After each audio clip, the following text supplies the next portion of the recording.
Have you started your New Year's resolution?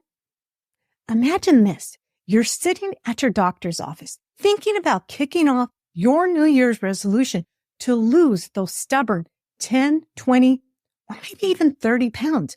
But instead of leaving with a plan to feel great and live healthier, you're walking out with a prescription for a quick fix. Sounds familiar, right? Today, we're diving deep into the why behind these trends and the real impact on your body, especially your brain. Joining me is Dr. John Lewis, a health scientist who's been rocking the health world with cutting-edge research on nutrition and brain health. Trust me, by the end of this episode, you'll never look at your New Year's resolution or even aloe vera the same way. Let's jump in. Dr. John Lewis, welcome to Create the Best Me. This is a privilege to have you on the show. Thank you, Carmen, for having me. It's my privilege and pleasure to be here, actually. Thank you so much. Great. Hey, before we go into what we are going to talk about today, could you please tell the viewers and listeners a little bit about who you are and what you do? I'd be happy to do that. I've spent most of my adulthood pursuing health. I would say a combination of both personal and professional interests, both in academics and research and in my own personal life in exploring different dietary behaviors, dietary supplements, exercise training, and really in the pursuit of optimizing health. To me, health is our number one priority, and I don't really care how much money you have, how many homes you own, how many cars you drive. If you're not healthy, what does it all matter, really? And so you think about health, and unfortunately, a lot of Americans today, we know we have epidemics of chronic disease that really speaks to the idea that people are not putting health, not even in the top 5, let alone the number one priority. I don't even know where people are prioritizing their health, with so many people with diabetes and heart disease and cancer and depression and all different sorts of other organ disease. So I've really devoted most of my adult life to helping people better themselves through health, and particularly through their dietary habits and using key dietary supplements and exercise. I transferred from an academic research career about 7.5 years ago. I quite frankly got burned out on begging the government and foundations and even individuals in some cases for money to do research. It's really not the most pleasurable way to make a living. And I went into the dietary supplement business. I was fortunate and grateful to have met a couple of people who really not only changed my career, but changed my life in the sense of introducing me to some things that hopefully we'll talk about that just completely changed my trajectory. And with those discoveries, I was able to go into the dietary supplement world. And that's what I've been doing, running a business for the last few years. So I'm really primarily an entrepreneur, businessman with a scientific base, but I still have this nerdy scientific side to me that wants to continue doing research at some point in the future. But research takes a lot of money. It's not something that you can do for free. Well, being that this is 2025, and you know that everyone's got that New Year's resolution that I want to look my best. I want to be thin. Here's something that I was thinking, because this is why I invited you onto the show, is that because a lot of us want to be thin, a lot of us might go to our medical providers and say, hey, my goal this year is I want to lose those 10, 20, 30 pounds that I have not been able to get off. Everybody's doing this. Hollywood's doing this. Why don't you give me some of that weight loss medication so that I can drop these stubborn pounds that I can't seem to get off? My thought is, how are those supplementations or diabetic medication affecting us neurologically? That's a great question. I don't even think we know, because the research on Ozempic and Wegovy and some of these other GLP-1 agonist drugs is very speculative at this point. I don't even think it's even really known what some of the other metabolic side effects are, let alone what some of the side effects are related to cognitive function, brain health, central nervous system functioning. quite frankly, to me, it's like the wild, wild west. And it's one more indictment of the typical American's mentality of a quick fix, and then also not putting in the work, like not wanting to address, well, why am I obese or overweight in the first place? Forget underlying, pulling the layers of the onion off and getting to those underlying issues. People don't want to do that. They're lazy. They sink to their stages of change on the motivational model that I remember a little bit from some of my colleagues' work, where you look at stages of change. And then part of that is this so-called pre-contemplation stage. Like you said, you have all these people out there that want to lose weight. So they're thinking about it, but it's called pre-contemplation because they're really not giving a whole lot of real energy to it. And then you get to the contemplation stage. That's where you actually think about, well, maybe I need to join a gym, or maybe I need to hire a coach, or maybe I need to hire a dietitian. And then finally you get to the action stage where you actually implement some of those things. So I think, unfortunately, too many Americans are at that, maybe not even pre-contemplation. They're kind of going through life, and then they see some Ozempic commercial on TV or hear it on the radio or social media or whatever. And then they think, oh, well, that's for me, right? Like they don't do any homework. They have no regard for the adverse effects of this drug. And all of our listeners should remember, any material that's classified as a drug, by definition, it has to have side effects.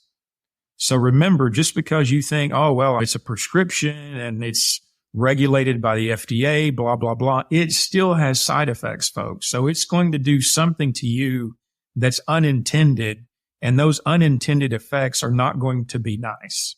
So for me personally, no human is deficient in Ozempic or any other drug. We have fallen into this big pharma's trap, if you will, this Pandora's box of all this messaging, all this advertising. In fact, I hope, talk about the new year and what's going to happen. I hope with the new presidential administration, if RFK Jr. gets appointed as HHS secretary, I hope that some of the things that he and President Trump are talking about, taking advertising of drugs off of TV, I hope that happens, because we are one of only 2 countries on the planet that allow that, New Zealand being the other one. It's time we got rid of all of Big Pharma's tentacles out of our culture. We're way too focused on treatment with medication rather than prevention of disease in the first place. And we can do that with nutrition, dietary supplementation, and exercise for the most part. So all of you out there, again, looking for that quick fix with a drug, you have it completely wrong. You need a total 180-degree change in your mindset.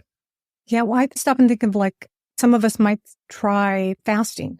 They fast, you might fast Sure. for maybe 2 weeks, and then nothing happened other than you are running around like a zombie because you're so dang tired. Well, have you heard of, it's called the fasting mimicking diet. Have you heard of that one? No. So that's actually been studied by a guy out in your neck of the woods, Walter Longo. He's a longevity scientist at the University of Southern California.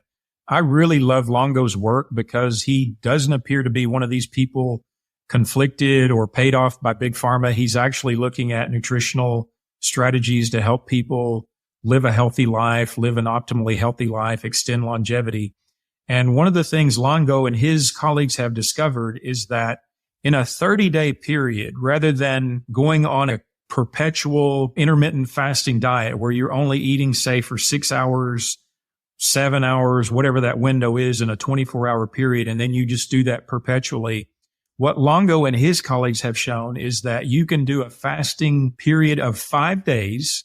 So out of any 30-day period in the month, you take 5 days, and then you fast during those 5 days. And the metabolic and hormonal and endocrine and cardiovascular and all these different effects within that 5-day period translate to the rest of the month. And so it gives people an opportunity to exactly counteract what you just said. You start fasting and you think this is the thing that you really need to do and it's going to be beneficial, but then you start feeling like crap. And then what's the next thing that's going to happen once you start feeling bad is it's going to seriously affect your adherence to that or that compliance to that. And so you're probably going to quit. But with Longo's intermittent fasting style of this fasted mimicking diet, you really can take advantage of exactly what you're referring to, but you only have to do it for a 5-day window or period out of any given 30-day month or 30-day period. So is that sort of like a period where you're resetting your body?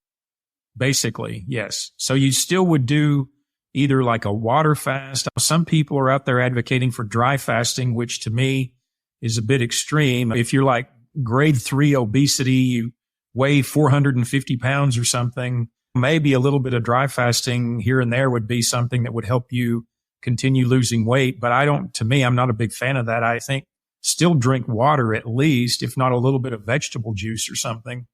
But doing this fasting period in a 5-day window out of a 30-day window, to me would help people. And you don't do it necessarily like, all at once, right? Like try to baby step it, like rather than just having this mindset of, okay, I'm going to do all 5 days starting tomorrow. Just do 1 day. And especially for somebody who is very overweight, who's struggling with food addiction, they really can't get a handle on, whatever that is. I mean, there's obviously some switch that probably they need some psychological support, but dealing with those kinds of things, just take it easy on yourself. You don't have to go hog wild right off the bat. Just do 1 day and then see how your body responds. And then maybe the next week, step it up to 2 days and then slowly baby step it to get to a point to where your body will respond to it. And also remember, the other thing is that it takes time for our cells to turn over. I mean, the gut turns over very rapidly. The eyes turn over in some cases in years. I think the liver to entirely turn over takes something like 4 years. So depending on the organ and the organ system, there's a very wide range of how much time our body takes to turn over. And the other thing that I like to tell people too is, and this goes back to some of my exercise training days, is that usually if you look at the exercise science literature, most any study that will have some level of validity on one level is that you want to give the body about a 90-day period to respond to any kind of new stimulus, intervention, training, whatever you want to call it. So remember that it takes time for the body to adapt to new strategies and new behaviors. This isn't like getting a headache and then you take a Tylenol and 10 or 15 minutes later, your body responds to that in some way and your headache goes away. This is using nutrition or other behavioral strategies that take time for the body to adapt. And so I always encourage people to be patient and be patient with themselves so that they don't get in a hurry. Most people don't become obese like that either, right? You didn't become obese overnight. It took you years, if not usually decades, for people to become obese. So give your body time to respond in the other direction. Mm-hmm. I guess I get hung up with, because one, we want everything quick. And if my friend went and took this drug and, right, she lost all this weight in less than 3 months. But then you try this diet says only eat high protein, no carbs. This other diet says do this and that. And I look at the big picture. I'm like, okay, well, trying all these different diets to try to see which one's going to shed that fat. Instead of thinking about losing weight, let's stop and think about how is that affecting my brain? And I think about that because sometimes when I've been on some of these diets where I deprived myself of carbs, I found that I was gone. Brain-wise, it's just like my brain was it's like there was nothing there. It was mush. One thing that people need to always remember, beyond oxygen, which is our first nutrient, the brain wants glucose. That's the brain's preferred fuel to function. So if you go completely devoid of carbohydrate in your diet, you're actually not doing your brain any favor, because now your body is sending signals to convert fat, muscle, other tissue into glucose, this gluconeogenesis process, to try to still get the brain's craving or desire to feed off of that glucose. So I've been eating a plant-based diet. This is my 27th year of eating a plant-based diet. So when I hear these people talking, especially the carnivore crowd, I mean, that's another level. That's, to me, is just so extreme. I don't even understand that. But obviously the paleo keto crowd, and much more so the keto crowd, they're focusing on all of this fat and all this protein to get the body to turn these fats into ketones that the brain will then be basically forced to utilize for its fuel sources. But to me, that we don't have to go down the road of ethics or morals or animal rights. I mean, there's so many different avenues to discuss about eating animals or not. But to me, I think even though carbohydrates are not essential in the sense of an essential fatty acid or an essential amino acid that we do need from the diet, we cannot synthesize those things internally. But still, there is a reason why our body prefers to utilize glucose as its second fuel source besides oxygen. So I have a hard time wrapping my mind around why people are so opposed to carbohydrate, because I mean, we also store carbohydrate in our liver and in our muscles for immediate fuel source. So yeah, you can go completely devoid of carbohydrate. And I mentioned Longo just a moment ago. Interestingly enough, in some of Longo's other research, he has showed that the way you improve longevity, either in rodents, and then it's a bit speculative because it's obviously very hard to do longevity research in humans. You just cannot get humans enrolled in a study long enough to really make definitive claims. But in the lower animals, what Longo and his colleagues are showing is that protein is actually the switch where you can turn on and off your longevity. So in other words, if you're eating a lot of protein, you're actually turning on all of these growth factors that ultimately contribute to atherosclerosis, carcinogenesis, and a shorter life.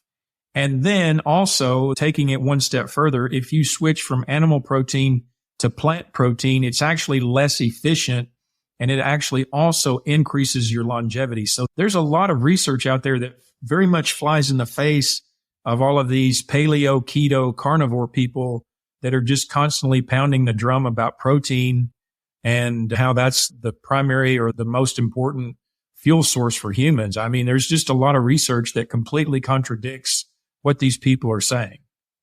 Yeah. And I think about back when I was a child, and I remember in school, they used to talk about the food pyramid, that you need to have all these different types of food groups daily and certain servings daily. And in that pyramid, carbohydrates, we're getting carbohydrates, or at least the way I saw it, is carbohydrates are coming from grains, and they're also coming from vegetables, because you're getting good carbs. But in this pyramid, they also said fruit. And a lot of people tend to, I can't have that. I can't have fruit. It has sugar, and that sugar's bad. Well, sugar is also one of my favorite words because of all the research that my colleagues and I have done on polysaccharides from aloe vera and rice bran. So sugar to me is potentially, if not the most misused word, it's certainly one of the top 5. Every time I hear somebody say sugar is bad for you, it absolutely drives me up a wall. The reason being is that all sugars are not the same. So, for example, a monosaccharide, one saccharide sugar, one sugar molecule like high fructose corn syrup, sure, most people, we agree that's not something you want to consume every day. If you're consuming lots of high fructose corn syrup, you're probably setting yourself up for all sorts of metabolic complications later in life.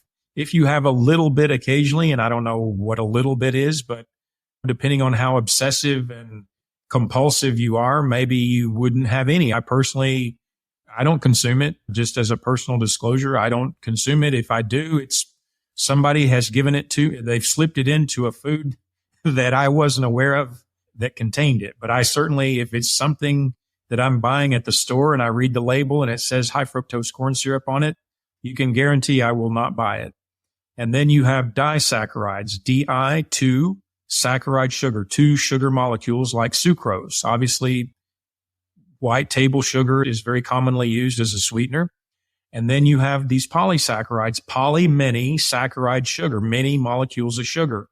So these complex sugars from aloe vera and rice bran, they have hundreds of these glucose units that are attached together by these very sophisticated, complex, we call them glycosidic bonds. And I would put these up against anything else known to humanity in terms of what Mother Nature provides for us for healing, for health promotion, to optimize our health. They are just incredibly dynamic efficacious materials that, again, if you're caught up in the animal food consumption movement, you're going to think, oh, rice bran, I can't eat that. Oh, aloe vera, that's also a plant. I can't eat that. But that's a very limited and a very narrow view of not just nutrition, but life itself. As a scientist, as a writer, as somebody who's very careful about the way I use language in my own life, I'd never, again, it just drives me nuts when I hear some so-called expert talking head say all sugar is bad for you. That's, number one, it's very ignorant. And number two, it's just not factually true. I always think about, like I always tell my husband, you need to have more berries because they are good in antioxidants. And because you're a male, I want to make sure you take care of your prostate, eat berries. But Absolutely. then you have people saying, no, you can't have it because it's sugar. And I'm like, well, then how are you going to get your antioxidants? Exactly. The amount of sugar in a handful of blueberries or blackberries or strawberries or raspberries or elderberry or any other berry, to your point, I mean, they have all sorts of incredibly beneficial phytonutrients like antioxidants.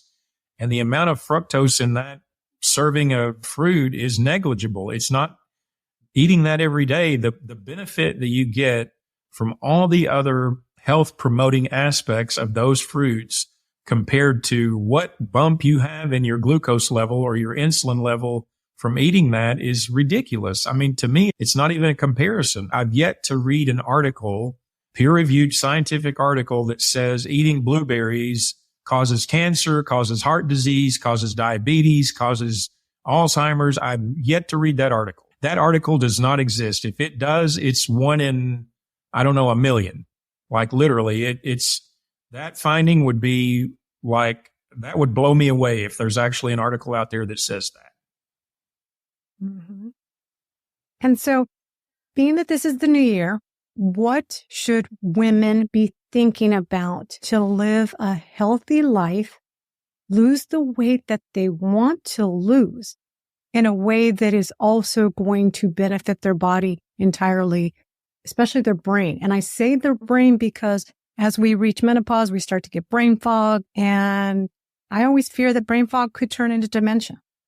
Brain fog is an interesting topic that it's very abstract and nebulous at this point. I haven't, if you have an article that you could refer to me or send to me after our conversation, I would love to see it. I haven't seen any research suggesting that whatever this brain fog is, it's still, actually it's like dementia. It's still, or more specifically Alzheimer's, it's still not conclusively understood what even causes Alzheimer's disease. But unfortunately, a lot of people are walking around with this foggy, not clear, lack of focused head or mind. And so there's clearly millions of people that are having this today. But I think for people that, if you're referring specifically about people, women who want to lose weight, to me, the first thing is you got to get your diet under control. And here's one thing that I think people, men and women, do make the mistake of thinking about if they're overweight or even obese, is that they can exercise themselves to lose weight. That's actually untrue.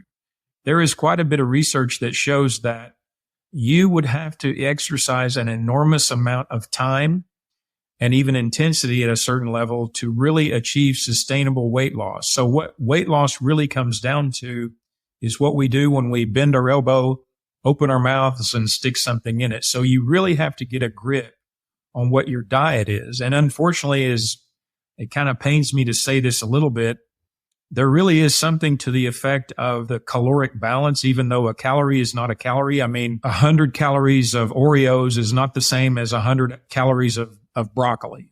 Obviously, I mean, there's clearly a difference, not on an energetic level, but on a nutritional level. So I'm not saying it that way to be flippant or not appreciative of what the context is, but the reality is, let's say your basal metabolic rate, which is the amount of calories that you burn just lying in bed all day. That's literally did not even get up out of bed, take a shower, go to work, do whatever you do for the day, and then come home. If you just lied in bed all day, there is a number of calories that you will burn just doing that. So you take your basal metabolic rate. For a lot of people, that's probably around 1,000 calories, maybe 1,200. Of course, that's dependent on and related to how much you actually weigh, how big you are, or little, as the case may be. And then you take whatever amount that you would burn.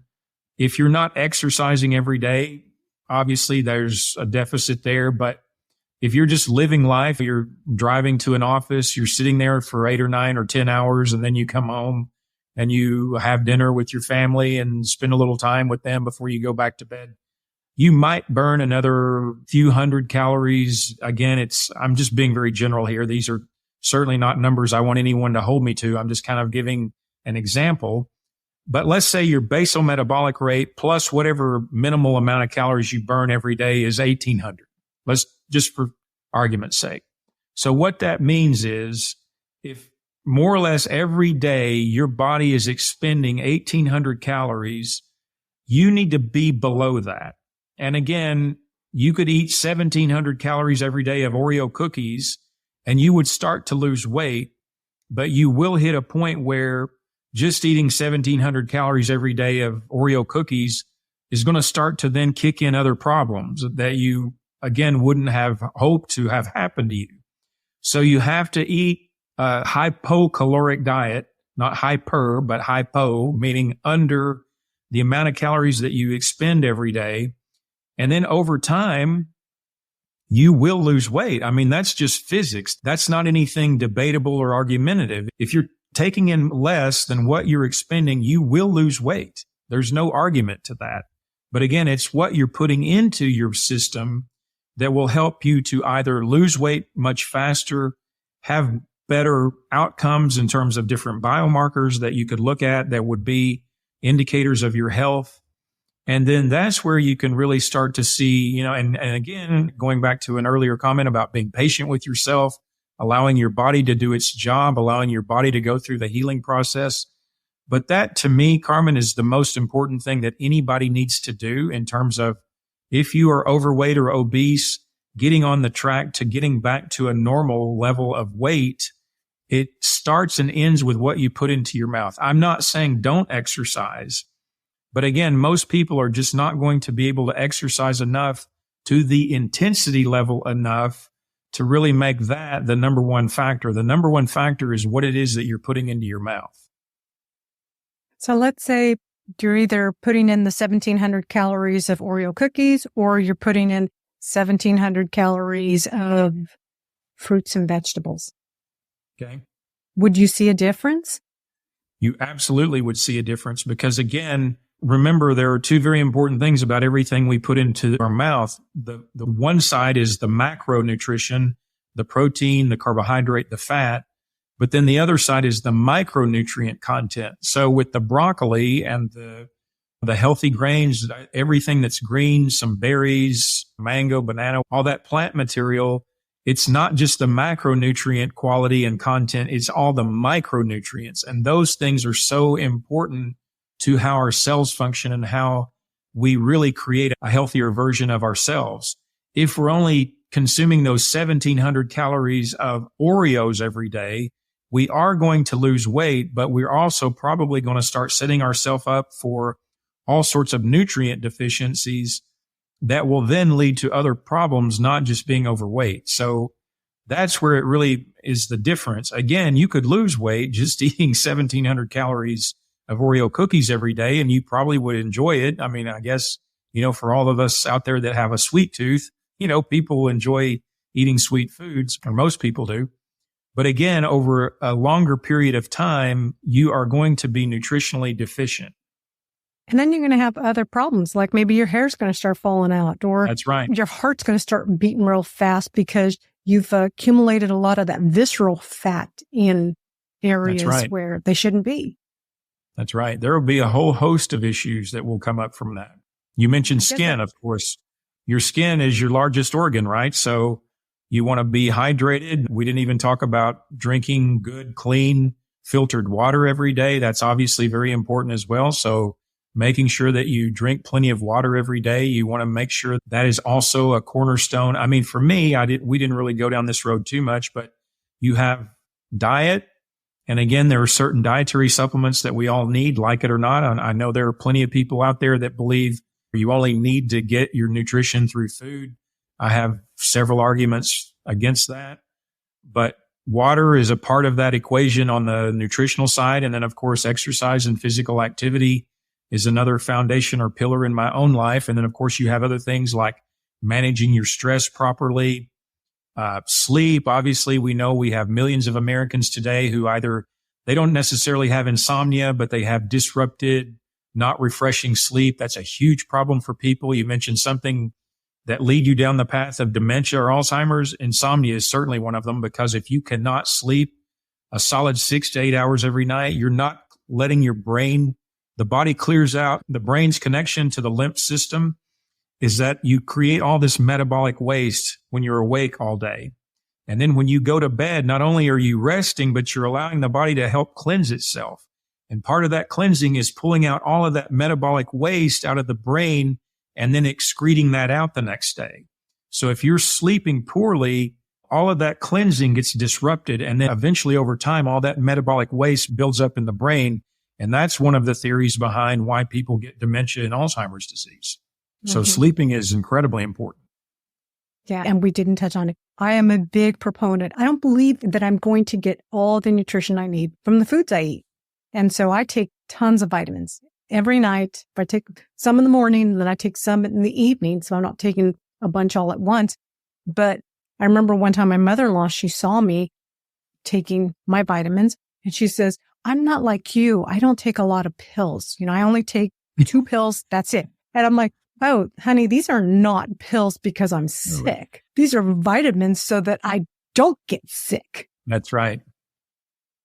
Well, we haven't even really touched on my research today, but the research that my colleagues and I conducted on aloe vera and rice bran ultimately led to the formula that I now sell as part of my business, this flagship product that we have called Daily Brain Care that contains the polysaccharides from aloe vera and rice bran. Now, if you're somebody like me, I eat brown rice most of the days a week. I don't know that I eat it every single day, but if you eat brown rice, you do get some of that rice bran in the brown rice. If you eat white rice, unfortunately, that has 0 rice bran. So you're getting none of those polysaccharides. And then I don't know about you, here in Miami, we have aloe vera growing in our backyard, but I'm not out there snipping leaves and sucking down the gel. It tastes nasty, besides the fact that it's 99% water. So you could not get enough polysaccharide content in that gel to have any therapeutic or physiological benefit just by consuming it that way. But if you take a product like ours or some other similar competitor's product, you get those concentrated polysaccharides in a dose that your body can then benefit from that, again, you don't get from food. It's the same thing with vitamin D. We've got like 70% of Americans are either insufficient or deficient in vitamin D. So if you're not getting out in the sun at least 10, 15, 20 minutes every day or every other day, my goodness, take your vitamin D3 supplement every day. It's inexpensive. And vitamin D, we know, is so important. It's actually not even a vitamin. It's a pro-hormone. It's somewhere between a vitamin and a hormone, but it interacts with over 4,500 different genes. It's way beyond just for bone health. It's literally head to toe. I mean, it interacts with everything in our body. And yet many people are not getting enough vitamin D in their diet. So again, if you're not getting it from the sunshine or from your food, by all means, take it in a dietary supplement. Same with magnesium. Many people are magnesium deficient. My goodness, take your citrate or your glycinate or your propionate or one of the good forms of it and make sure you get enough magnesium every day. Yeah. Let's talk about aloe vera, because I don't want people to think that, because I remember when I was a kid, my parents were big proponents that aloe vera, it's the healing property. It's what everyone needs in order to get better. I remember my mom used to cut a slice of the aloe vera, take off the outer skin, and she put it on my dad's head because he was losing his hair, because they were so convinced that this was good. Or they would go out and buy an aloe vera jug, and it was so gross. My father used to drink this stuff, and it doesn't smell good. Yeah. And he used to make faces like it didn't taste good. But your formula is not that. Correct. So we've taken all the hard work out of the equation. Unlike, again, talking about snipping leaves and sucking down that gel. I mean, it's just, like you said, it smells bad. It tastes even worse. Nobody's going to do that. Only the hardcore people are going to do stuff like that. But it's 99% water. So imagine how much of that gel you would have to drink and consume to even get enough of the polysaccharide content. But we've known literally for millennia, humans have been using aloe vera for millennia. Obviously, somebody at some point in humanity's journey said, hey, look at that plant. Let's see what it does for us. And fortunately, they did. So the research, not just from our work here at the University of Miami over the last almost 20 years, but scientists from around the world have been looking at how, in particular, there are other things in the aloe vera, not just the polysaccharides. Actually, it has amino acids, fatty acids, vitamins, minerals, elements, cofactors. I mean, it's literally a nutritional powerhouse. But in particular, what we focused on is the polysaccharides. So you first dehydrate it, strip out some of those other materials, and then you concentrate those polysaccharides into a dose of a few hundred milligrams, maybe even a gram or two per day, depending on your age and your health status or whatever it is, health challenge that you're dealing with. So generally speaking, I would say that these things function as like signaling mechanisms for the immune system, among other things. I mean, they have incredibly anti-infectious effects, like against virus, bacteria, fungus, any kind of pathogen. But generally speaking, these things actually signal to the immune system. And there are so many different components and subsets of our immune system. It's just fascinating how our immune system works. It's actually way more than our first line of defense against infection. It does so many other things. But when we consume these polysaccharides, again, it just signals to the immune system, hey, look for this. Hey, rebalance that. Hey, turn on inflammation. Hey, turn off inflammation. It's just incredible. And again, just in our research, we published 4 articles from our Alzheimer's study, 3 articles from our MS study. And Carmen, what we showed with our formula in the people with moderate to severe Alzheimer's disease, at 9 and 12 months on our formula, they had clinically and statistically significant improvement in cognitive function. Now, that's unheard of. You can compare our work to any type of diet. Certainly forget the 5 FDA-approved drugs for dementia. They don't do anything. You're lucky if you sort of have stabilized the progression of the disease for a few months, but then after that, the person continues falling off the cliff. So they don't do anything. Any type of diet. I don't even know if there's any real work that's been done looking at a diet in people with moderate to severe Alzheimer's. There's some dietary supplement nutrient research, but an entire diet, I haven't seen it. I know Ornish's group did some work. They just recently got some notoriety over a study they conducted in people with mild cognitive impairment, but that's way before moderate to severe Alzheimer's disease. That's not even dementia. That's a different diagnosis. But compare our work to any type of diet, any dietary supplement, exercise, hyperbaric oxygen, acupuncture, red light therapy, sound therapy, music therapy, regardless of any other type of therapy or treatment. Do your own homework on PubMed. Go to pubmed.gov. You can search the National Institute of Library of Medicine. And that's where basically any journal worth its weight in salt is going to be indexed. You do your own homework. Don't take my word for it. But you will not find any other research that showed the same effect that we did. So for any of your listeners who have had any person, his or her family with Alzheimer's, you know exactly what I'm talking about. It's absolutely the worst. In my opinion, it's the worst fate. Like, I would rather have cancer or heart disease or anything else, but to have Alzheimer's, to me, is just the absolute worst. And it's now the 6th leading killer of Americans.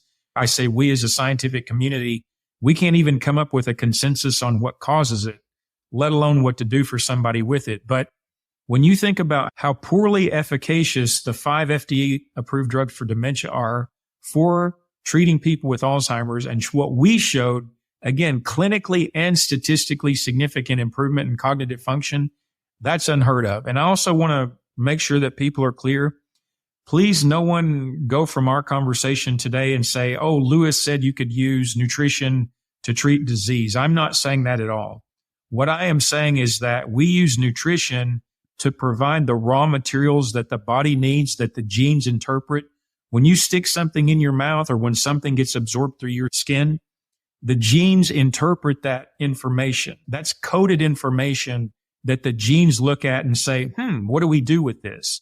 And so then the genes instruct the cells in how to function once they receive that information. And so when you provide the raw materials like these polysaccharides to the body, the genes recognize those things. It's like giving your car engine rocket fuel. It does incredible things because it turns on all of these healing components and healing processes.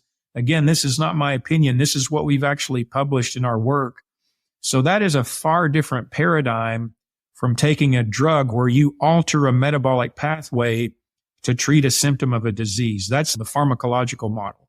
The nutritional model is completely different. So please don't anyone put words in my mouth and say that I was referring to using nutrition to treat disease. This is a far more fundamental, foundational approach than that. And I think something important to add here is that, and I want people to know this because we've seen this. Dementia, Alzheimer's is not an old person disease anymore. Because I have seen and I have read that people as early in their mid-40s are currently being diagnosed with dementia, which is the main disease. And then you have all the other cognitive diseases that come from it. You're absolutely right. This type of neurodegeneration it's like obesity. It doesn't just happen like that. It starts decades before. And unfortunately, with neurodegeneration, we can't see it. We might start recognizing, well, wait a minute. She sounds a little funny. What was wrong with her? She looked a little off, or you might have subtle clues like that or cues, unlike obesity where you can, you really see, wow, like so-and-so got really obese. You really see it on the outer surface. But with neurodegeneration, it's a lot more subtle. And to your point, it's now being thought that neurodegeneration actually starts way younger in life than what people had originally thought, say 10 years ago, where maybe up until about 60, you were okay. And then it really kicked in.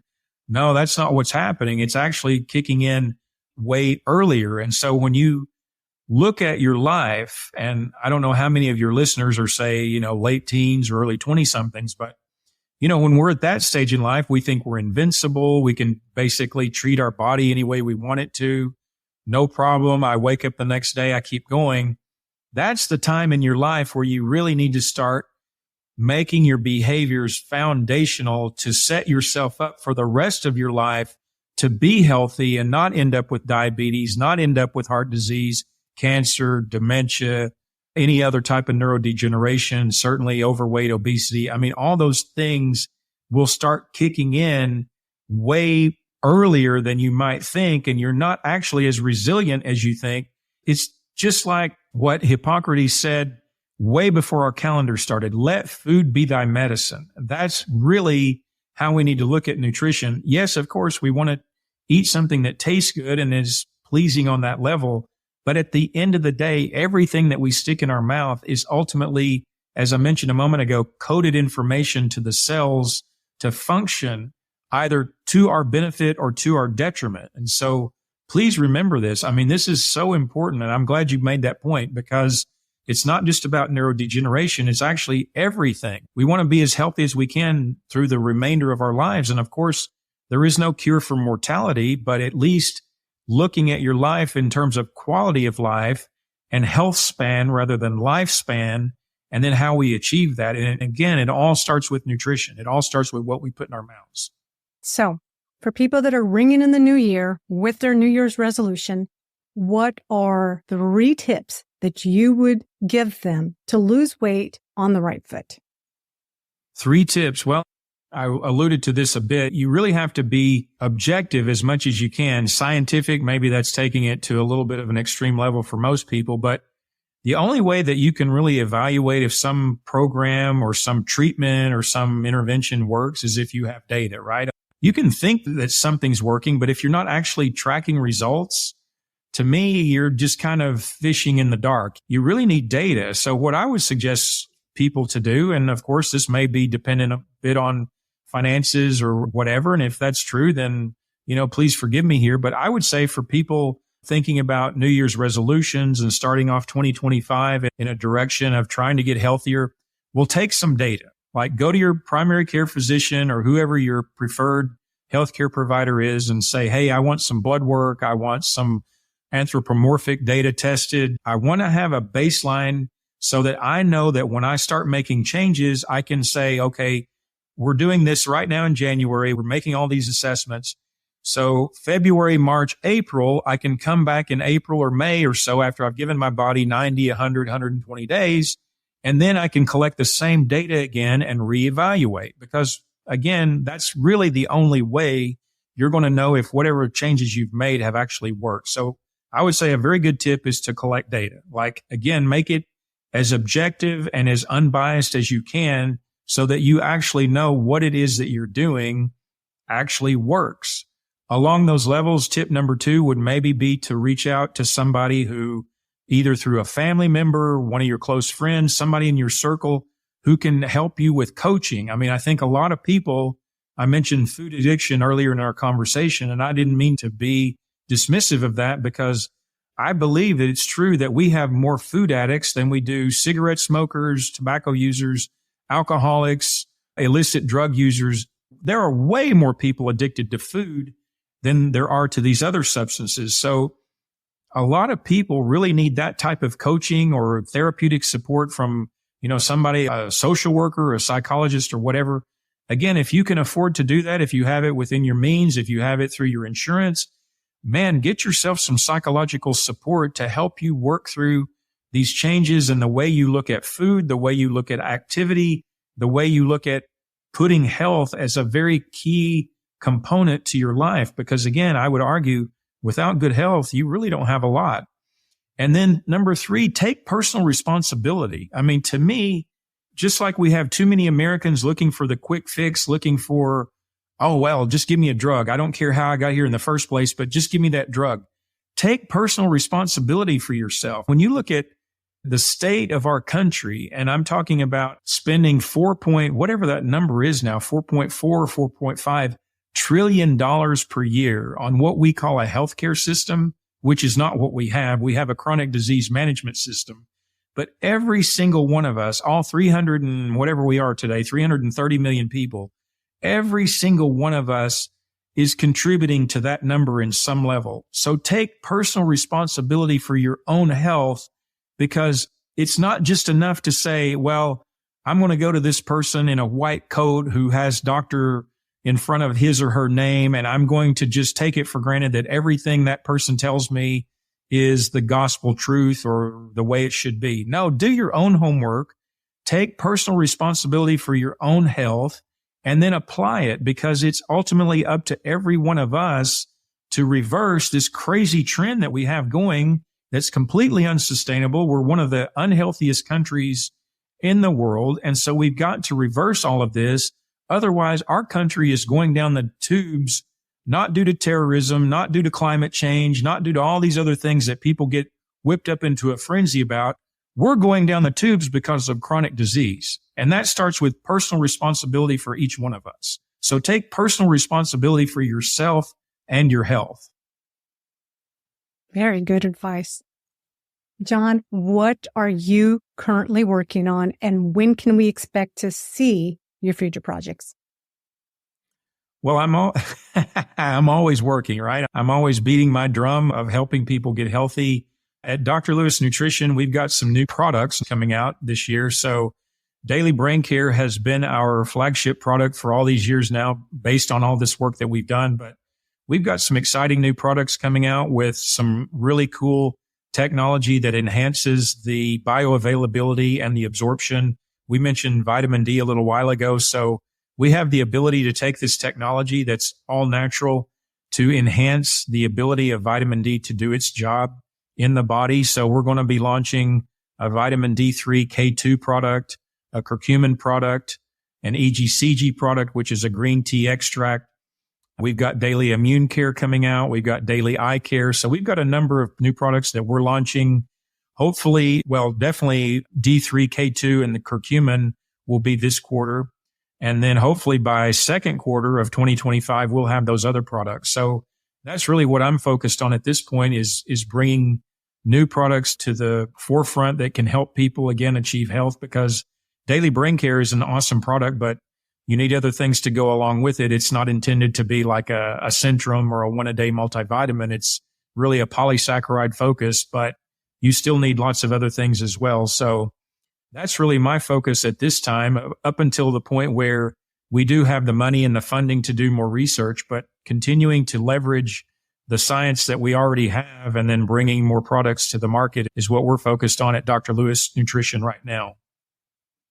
That's exciting. And I love that you're coming out with the vitamin D3 formula, because I always get on my husband. I'm riding like a roller coaster. This is just something I say. I have nothing to stand on. But I always tell him, you need to take at least 10,000 UIs of vitamin D3. Yep. I agree. It's very important. And get your D3 checked once a year. I mean, I try to check mine about once a year. I try to keep it around the 60 range. I know that's a debatable value as well. So I've got a couple of friends who they think it should be over 100, but I think if you're at least in the 50s and up, you're at a good level. So for anybody out there who's wondering about what their vitamin D level is, please go get it checked. It's not a lot of money. Get it checked and then start addressing it if you are low. I just did that this morning. That's what I was doing when we were emailing each other. Excellent. Fantastic. Yeah. John, it has been a pleasure to have you on. I will make sure to link all of your information in the show notes so that people can hop on your website, because you have a really awesome video about how brain health supplement changed a woman's life. And I think people need to watch that. Thank you so much. It's been a pleasure for me being on your show, and I look forward to seeing you again soon. All right. Thank you. Wow. Wasn't that eye-opening? Who knew the key to better health and brain power might just be in something as simple as rethinking your nutrition and supplements? No quick fixes needed. And remember, if you're ringing in the new year with goals to get healthier, take Dr. Lewis's advice. It starts with small, sustainable steps, not shortcuts.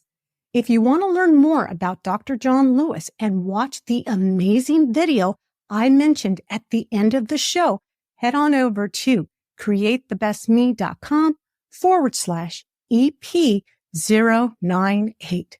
Trust me, the video shows the incredible power of Dr. Lewis's daily brain care supplement. You don't want to miss it. Next week, I have an incredible episode just for you. So don't forget to hit subscribe and share this episode with a friend who might need a little inspiration. Until then, keep dreaming big, take care of yourself, and remember, you are beautiful, strong, and capable of creating the best version of yourself. See you next week. Bye for now.